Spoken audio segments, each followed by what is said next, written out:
Umar bin Khattab, pemimpin yang bersahaja dan mengagumkan.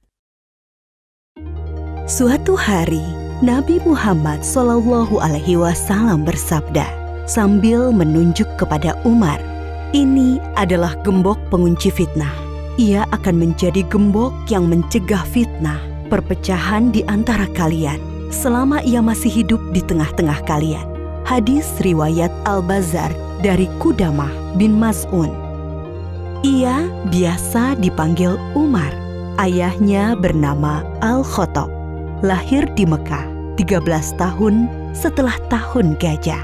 Ia termasuk keluarga elit yang sangat dihormati di kalangan suku Quraisy. Awalnya, Umar termasuk orang yang paling memusuhi Islam. Namun setelah masuk Islam pada tahun ke-6 kenabian, ia menjadi salah satu yang paling membela kekuatan Islam. Dengan masuk Islamnya Umar bin Khattab, Allah telah menjawab doa yang telah dipanjatkan Rasulullah SAW 2 hari sebelumnya. Ya Allah, kuatkanlah Islam dengan Umar bin Khattab atau Amr bin Hisham, yakni Abu Jahal. Umar bin Khattab dikenal sebagai orang yang sangat pemberani demi kebenaran dan keyakinan. Ia mengikuti semua peperangan bersama Rasulullah SAW. Keberanian Umar tercermin ketika ia mengabarkan keislamannya kepada setiap tokoh Quraisy. Pada saat orang-orang sedang berkumpul di Hijr Ismail dekat Ka'bah, Umar mengabarkan keislamannya kepada mereka. Mereka spontan marah dan mengeroyok sambil memukuli Umar hingga terjadi keributan besar. Ketika Umar akan hijrah, ia membawa busur panah, kemudian pergi tawaf mengelilingi Ka'bah 7 kali. Lalu Umar dengan terang-terangan mendatangi kelompok-kelompok orang Quraisy seraya berkata, "Wahai wajah-wajah kusam, barang siapa ingin ibunya kehilangan anak, anaknya menjadi yatim, dan istrinya menjadi janda, temui aku di belakang lembah." Dan tak seorang pun berani mengikutinya. Umar bin Khattab juga dikenal sebagai orang yang sangat lembut hatinya, sangat berhati-hati dalam tindakannya. Abdullah bin Abbas menjawab pertanyaan tentang siapa Umar bin Khattab. Ia laksana burung yang terbang dengan sangat hati-hati. Ia selalu memandang bahwa seluruh jalan yang akan dilalui penuh dengan perangkap dan jebakan yang akan menjauhkannya dari Allah Subhanahu wa Ta'ala. Itulah sebabnya Allah membimbingnya dan banyak memberikan karomah, yaitu hal luar biasa yang hanya diberikan Allah kepada para kekasihnya. Sehingga beberapa kali ucapannya direspon oleh Allah Subhanahu wa Ta'ala. Di antara karomah Umar bin Khattab yang diberikan oleh Allah Subhanahu wa Ta'ala kepadanya, yaitu pada suatu hari ia mengirimkan pasukan perang yang dipimpin oleh Sariyah.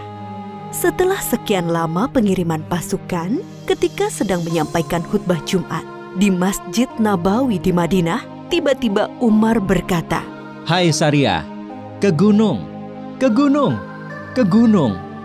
Hadirin yang di dalam masjid pun saling berpandangan dan merasa heran. Berselang 1 bulan, datanglah seorang utusan Sariyah menyampaikan surat kepada Umar bin Khattab. Ia menceritakan bahwa pasukan Islam saat itu sedang terdesak di dekat gunung di daerah Nahawan, sebuah tempat yang jauh dari Madinah, dan mendengar seruan Khalifah Umar radhiyallahu anhu. Lalu kami berlindung di gunung, dan Allah memenangkan kami atas musuh-musuh kami. Kisah karomah Umar bin Khattab yang lain adalah ketika Gubernur Mesir Amr bin Al-As mengirimkan surat kepadanya. Amr bin Al-As telah menghapus kebiasaan orang-orang Mesir yang mengorbankan seorang gadis untuk Sungai Nil. Namun belakangan hari setelah itu, air Sungai Nil mengering. Lalu Umar bin Khattab menjawab surat gubernur Mesir itu sambil melampirkan sebuah catatan kecil yang bertuliskan, "Dari hamba Allah, Amirul Mukminin Umar bin Khattab, amma ba'du. Hai Sungai Nil, jika engkau mengalir karena dirimu sendiri, maka janganlah engkau mengalir. Namun jika airmu dialirkan oleh Allah Subhanahu wa Ta'ala, maka mintalah kepada Allah yang Maha Kuasa untuk mengalirkan airmu kembali. Setelah Amr bin al-Ash melemparkan catatan Umar tersebut ke dalam Sungai Nil, lalu Allah Subhanahu wa Ta'ala mengalirkan air Sungai Nil dengan sangat deras. Di kalangan para sahabat dan orang-orang dekatnya, Umar dikenal sebagai sosok pemimpin yang sangat sederhana dan sangat bersahaja. Hal itu tercermin dari pernyataannya ketika ia menolak pemberian para sahabat karibnya berupa budak perempuan untuk membantu tugas-tugas rumah tangganya. Umar berkata, "Tidak pantas Amirul Mukminin memiliki seorang budak perempuan. Itu tidak halal baginya. Sesungguhnya ia adalah harta milik Allah." Tidak ada harta Allah yang halal bagi Umar selain 2 setel pakaian. Setelan untuk musim dingin dan setelan untuk musim panas. Dan aku tidak pernah memakai pakaian itu untuk berhaji atau umroh. Adapun makananku dan keluargaku sama dengan makanan orang Quraisy, dari kelas yang tidak terlalu kaya dan tidak terlalu miskin. Selebihnya aku hanyalah seorang lelaki dari kaum muslimin. Umar mendidik keluarganya untuk bersahaja. Ketika ia datang ke rumah salah seorang anaknya yang bernama Ashim, Umar melihatnya sedang makan daging. Umar bertanya, "Apa ini?" "Aku ingin sekali makan dengan daging," jawab Ashim. "Apakah setiap makanan yang kau inginkan akan kau makan?" sergah Umar. Sungguh, seseorang dianggap sebagai pemboros jika ia selalu menuruti apa yang diinginkannya, imbuh Umar. Bahkan Umar mengharuskan para pejabatnya untuk bersikap sederhana dan bersahaja. Jika Umar mengangkat seorang pejabat negara, ia menuliskan kontrak politik. Isinya sang pejabat tidak boleh hidup di atas standar masyarakat umum, baik kendaraan, pakaian, maupun makanan. Umar memegang jabatan khalifah, yaitu pemimpin tertinggi umat Islam, berdasarkan wasiat dari Abu Bakar Asy-Syiddiq pada tahun 13 Hijriah.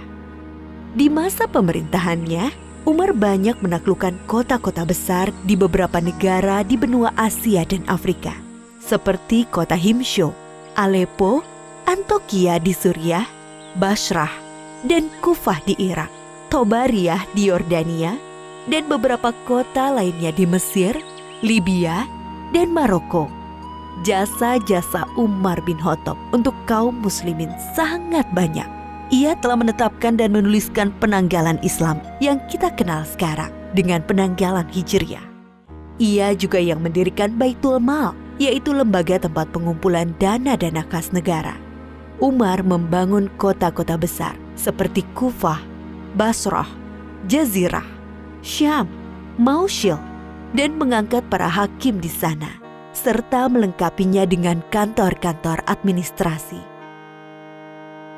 Umar bin Khattab juga dikenal sebagai pribadi yang sangat adil dan teliti, sangat takut melakukan kezoliman sekecil apapun. Umar pernah mengatakan, "Sesungguhnya aku menempatkan diriku terhadap harta milik Allah, harta Baitul Mal, laksana posisi wali anak yatim terhadap harta anak yatim. Sejauh kemampuanku, aku akan menahan diri dari memakan harta milik Allah. Namun jika aku sangat membutuhkannya, aku akan memakannya dengan cara yang patut. Jika aku sudah mampu, aku akan bayarkan kembali apa yang aku makan itu." Bahkan ketika ia sakit dan hendak menyampaikan khutbahnya, para hadirin mengabarkan bahwa obat dari sakitnya itu adalah madu yang ada di Baitul Mal. Umar berkata, "Kalau kalian mengizinkanku untuk mengambilnya, akan aku ambil. Kalau tidak, maka kunyatakan benda itu haram untukku." Umar bin Khattab adalah pemimpin yang sangat sayang dan peduli dengan rakyat yang dipimpinnya. Seperti biasanya, Umar keluar malam untuk melihat keadaan rakyatnya.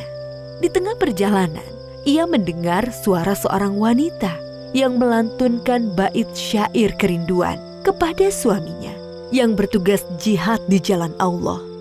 Lalu ia bergegas pulang dan meminta pendapat putrinya, Hafsah. Seberapa lama seorang wanita sanggup menahan kerinduan terhadap suami?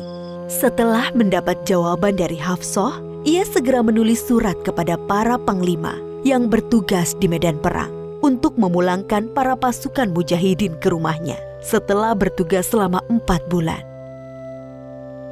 Umar bin Khattab meninggal pada tahun 23 Hijriah. Ketika hendak memimpin sholat subuh, ia ditikam oleh seorang budak Majusi dari Persia yang merasa diperlakukan tidak adil dan dendam dengan Umar. Ia bernama Abu Lu'lu'ah.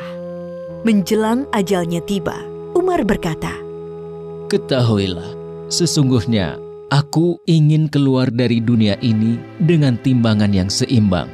Tidak terlalu memberatkanku dan juga tidak terlalu meringankanku." Ia melanjutkan, "Andaikan aku memiliki emas sebesar bumi, niscaya akan kupakai sebagai tebusan kengerian perjalanan yang akan kuhadapi. Adapun persoalan khalifah, kuperintahkan agar dimusyawarahkan oleh Utsman bin Affan, Ali bin Abi Thalib, Zubair bin Awam, Abdurrahman bin Auf, Sa'ad bin Abi Waqqas, dan Tolhah bin Ubaidillah." Yang akhirnya mengerucut kepada terpilihnya Utsman bin Affan. Umar juga memerintahkan putranya yang bernama Abdullah untuk memeriksa hutang-hutangnya dan berpesan, "Kalau kekayaan harta keluarga Umar cukup untuk membayarnya, maka bayarlah dari harta mereka. Namun, jika tidak mencukupi, maka mintalah dari Bani Adi. Kalau masih tidak mencukupi, maka mintalah dari orang-orang Quraisy." Umar berpesan, "Pergilah menemui Ummul Mukminin Aisyah dan katakan bahwa Umar meminta izin untuk dikebumikan bersama 2 sahabatnya." Abdullah pun pergi menemui Aisyah dan mengulangi kata-kata ayahnya. Aisyah menjawab, "Tadinya aku menginginkan tempat itu untuk diriku sendiri, tapi kini aku lebih mementingkan ia daripada diriku." Dan akhirnya Umar bin Khattab dimakamkan di samping makam 2 sahabatnya, yaitu Muhammad Rasulullah Shallallahu Alaihi Wasallam dan Abu Bakar As-Siddiq radhiyallahu anhu. Dari sosok Umar bin Khattab, kita bisa banyak bercermin dan belajar tentang kepemimpinan hebat yang sangat mengagumkan. Setiap orang hendaklah berusaha membiasakan hidup sederhana, termasuk pemimpin, meskipun ia mendapatkan banyak fasilitas dari posisi dan jabatannya. Alangkah mulia seseorang yang memiliki sifat peduli dan kasih sayang kepada sesama makhluk Allah, termasuk kepada hewan. Begitulah Islam mengajarkan seorang pemimpin yang tegas dan kuat, namun memiliki sifat sayang dan peduli, akan terhindar dari sifat aniaya. Kemuliaan hidup tidak selalu hadir dari kedudukan seseorang, tidak pula ketenarannya. Seringkali kemuliaan hidup lahir dari sifat rendah hatinya, sikap kehati-hatiannya, sikap pembelaannya kepada yang lemah, juga dari karya nyata yang dapat dimanfaatkan orang banyak di sekitarnya.